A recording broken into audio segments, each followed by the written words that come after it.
How to unblock someone on WhatsApp. Hello, viewers. Are you looking to reconnect with someone on WhatsApp whom you've previously blocked? If their messages are showing a single gray tick, it's a clear sign they're blocked. Today, we'll walk you through how to unblock someone on WhatsApp. Why is there a gray tick on WhatsApp? First, let's understand why we see a gray tick on WhatsApp. The single gray tick represents that your message has been sent from your device, but it hasn't been delivered to the recipient.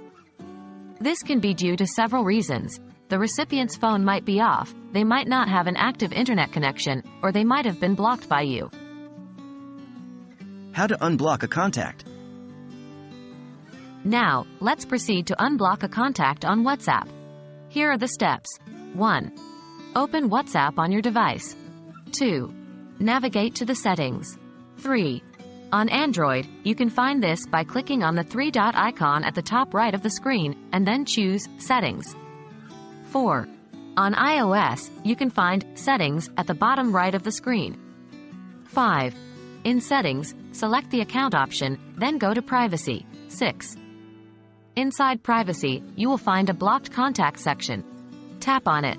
7. Here, you will see a list of all the contacts you've blocked.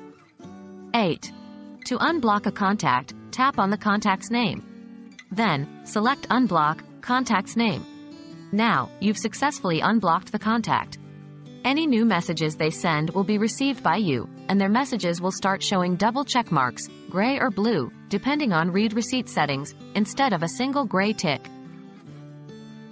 What happens after unblocking? After you've unblocked someone, they will be able to call you and send messages and status updates.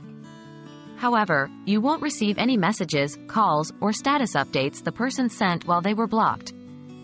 If you wish to reconnect fully, it might be a good idea to send them a message or give them a call. That's it. You now know how to unblock a contact on WhatsApp and what to expect once you've done so. We hope this video was helpful and you now feel comfortable managing your connections on WhatsApp. Remember, digital communication is a powerful tool, so use it wisely and respectfully. Have a great day!